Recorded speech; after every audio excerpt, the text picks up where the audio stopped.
Bueno, y ahora vamos a seguir con la parte de circulación sanguínea. ¿Cómo es la circulación sanguínea o circulación esplánica? Así se denomina también la circulación dentro del tubo digestivo. Está formado por un flujo sanguíneo que es propio del tubo digestivo, más el flujo de sangre que llega del vaso, del páncreas y del hígado, ¿no? Hay una circulación una circulación sanguínea que conecta a los distintos órganos y van a confluir, van a tener una confluencia muy importante en el hígado, porque el hígado actúa como una cierta esponja que filtra, es decir, que recibe mucha cantidad de sustancias de distintos órganos, las metaboliza, produce un efecto metabólico y las hace circular por la circulación nuevamente por medio de la vena hepática, que ahora lo vamos a ver bien.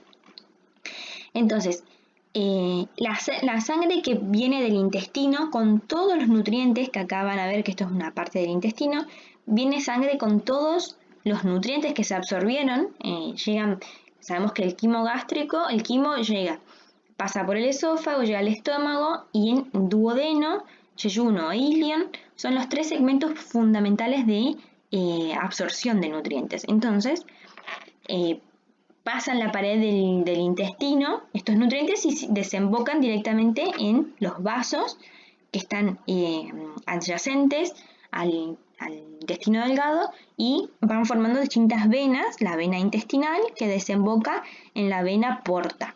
La vena porta es una vena de confluencia que recibe toda la circulación que viene del intestino, la que viene también desde el vaso y desde el páncreas, con un montón de sustancias, ya sean nutrientes o sustancias que tengan una cierta funcionalidad.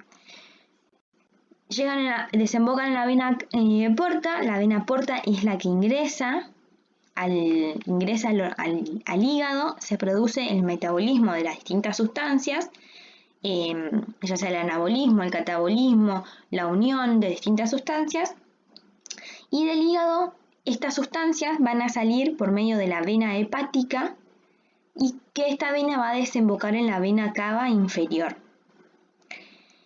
De la vena cava inferior justamente es la que va a direccionar la sangre con un montón de sustancias hacia la aurícula derecha del corazón.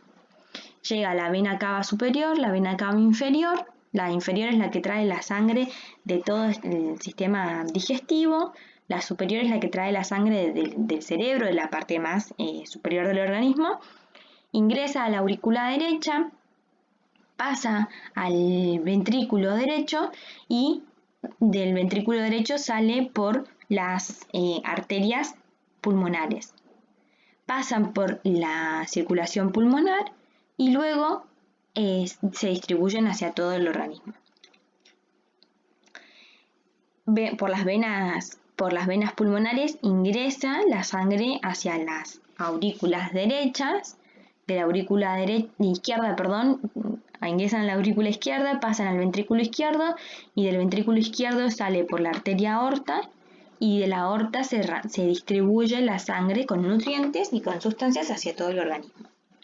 Esa es como el ciclo general la circulación general que tiene la sangre que llega con nutrientes desde el tubo digestivo. Y en condiciones normales, cuando una persona está en una condición normal, el flujo de sangre, la cantidad de sangre del tubo digestivo es directamente proporcional al grado de actividad que tenga el tubo digestivo. Y esto es importante porque también es importante para situaciones digestivas, para colaborar con los procesos digestivos. Cuando una persona está en una situación normal de proceso digestivo, la sangre, como hay tanta actividad local a nivel del tubo digestivo, se están absorbiendo nutrientes, se están secretando sustancias, hay motilidad, hay mucha sangre que se direcciona hacia el aparato digestivo para colaborar con todo este proceso. ¿Qué sucede cuando una persona acaba de ingerir un alimento y sale a correr? Sabemos que el músculo para funcionar necesita sangre, porque con la sangre viene el oxígeno, vienen los nutrientes, el calcio para la contracción muscular. Entonces ahí en ese momento la sangre no sabe para dónde direccionarse y se tiene que dividir entre la función digestiva por la gran actividad local que hay y entre la función de los movimientos musculares, entonces también se direcciona sangre hacia el músculo. Y en esa situación se producen dos efectos adversos. Uno, que se perjudica el proceso digestivo, porque al tener menos cantidad de sangre se enlentecen todas las acciones que se producen a nivel digestivo. Y dos, de que se perjudica el rendimiento deportivo, porque al no tener cantidad de sangre suficiente, el músculo no puede producir su contracción y relajación normal para favorecer el rendimiento. Por lo que no se recomienda realizar actividad intensa o extenuante apenas se ha ingerido una comida abundante, ¿no? Por esto de la circulación. Y acá va un poquito el mito, que no es tan mito, sobre que nos decían cuando éramos chicos, cuando terminábamos de comer, no podíamos meternos a la pileta hasta que se produzca el proceso digestivo, más o menos hasta 2 horas después, ¿no? Y eso cuando éramos chicos era terrible, porque comías y te querías meter a la pileta. Bueno, tiene un poco de mito y tiene un poco de realidad. ¿Qué sucede? Si uno come una comida abundante y se mete a la pileta, ahí es donde hay menos cantidad de sangre, se direcciona hacia los músculos y es muy probable que se pueda producir algún tipo de calambre. Un calambre intenso en la pileta, saben que puede producir que la persona se ahogue, claramente. Y ahí está la justificación que nos decían de por qué no nos podemos meter a la pileta después de comer. Pero si vos comes una comida muy livianita o una fruta, te puedes meter a la pileta y no pasa nada. O podés comer y te metes a la pileta sin nadar, estando parado en el borde, estando parado en un lugar donde no haya tanta cantidad de agua, no te va a pasar absolutamente nada. El tema es no poner en movimiento la estructura muscular.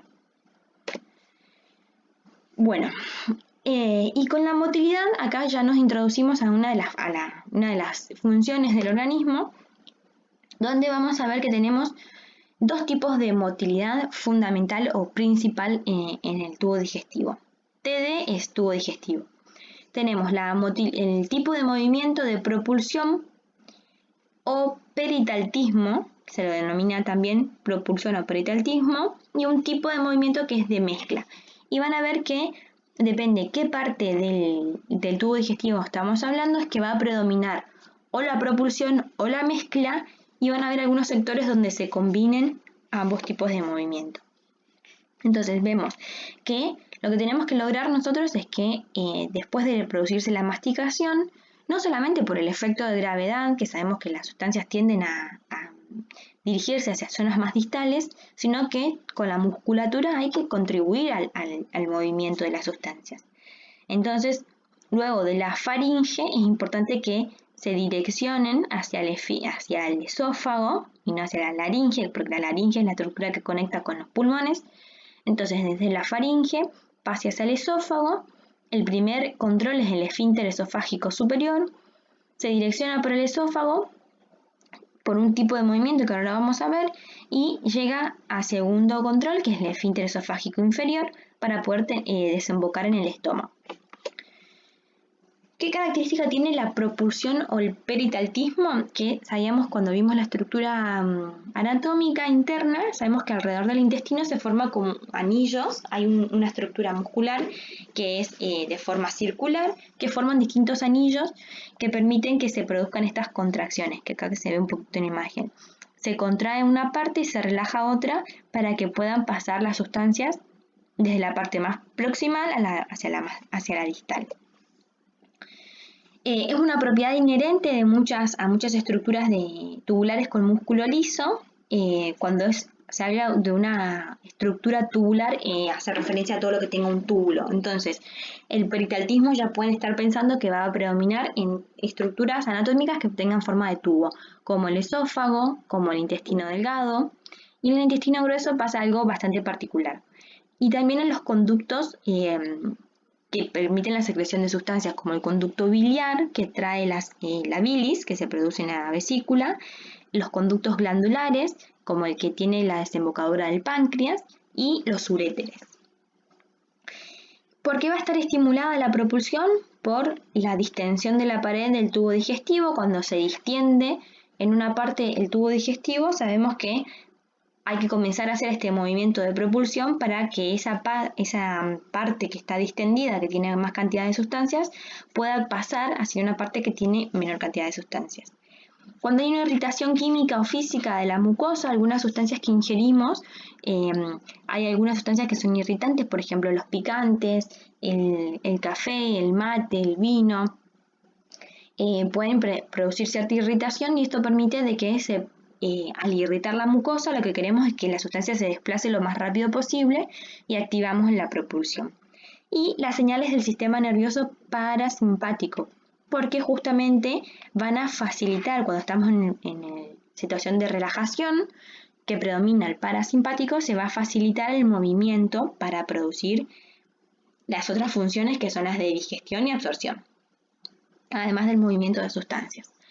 Y el movimiento de tipo mezcla son diferentes en distintas partes del tubo digestivo y en algunos sectores el propio peritaltismo también produce un poco de movimiento de mezcla, pero el movimiento de mezcla va a ser más relevante a nivel del estómago y a nivel del colon, porque necesitamos que se mezclen las sustancias que ingerimos con las secreciones que hay en esa parte del órgano. Ahora vamos a ver bien, parte por parte, dónde predomina cada tipo de movimiento. Antes de avanzar es importante saber que el tiempo que permanecen los alimentos en distintas partes del tubo digestivo es fundamental para favorecer el proceso de absorción de nutrientes. Es decir, que nosotros debemos saber de que debe haber y es obligatorio de tener un tiempo necesario de permanencia de las sustancias con la pared, que tengan contacto con la pared del intestino delgado para que se puedan hacer efecto todas las enzimas y que todos los nutrientes tengan contacto con estas enzimas para poder ser absorbidos. Si pasa muy rápido el alimento, es probable de que no se absorban, no se secreten las sustancias y no se absorban las sustancias necesarias. Si pasa muy lento, es probable de que se produzca una cierta irritación de la mucosa. Entonces, debe haber un tiempo coordinado de pasaje de sustancias. Importante de que en todo el tubo digestivo hay movimientos de mezcla y de propulsión y estos van a estar también controlados por estímulos hormonales y nerviosos. Acá hay una aclaración que me gusta hacer ahora para que empecemos a hablar todos con el mismo vocabulario y empecemos a comprender ciertas cuestiones del proceso digestivo. Hay distintas señales, internas del aparato digestivo que se interpretan de distinta manera a nivel central, a nivel del cerebro. El hambre, cuando sentimos la sensación de hambre, es un deseo intrínseco de ingerir una cierta cantidad de alimentos. No nos importa qué. Tenemos hambre, nos da igual comernos una torta que una tira de asado o que una pizza. Tenemos hambre y justamente se da cuando pasamos mucho tiempo de inanición, mucho tiempo de no consumir nada. Es la sensación que se refleja cuando uno tiene hambre, no le importa qué, pero come. En cambio, cuando tenemos la sensación de apetito, es el deseo de ingerir algún tipo de alimento dado en un momento dado. Y esto es importante diferenciar estas señales y que ustedes empiecen a pensar en las señales que puedan llegar a tener sus futuros pacientes. El apetito es, querés comer algo, pero querés comerte un cheesecake de frutos rojos. Querés eso fundamental en tal momento. Que no es hambre, el hambre es una sensación fisiológica. Necesitas energía para tu organismo. En cambio, el apetito es llenarte la panza con algo porque tenés ganas de disfrutar esa comida. Son dos señales distintas que tienen que empezar a diferenciar.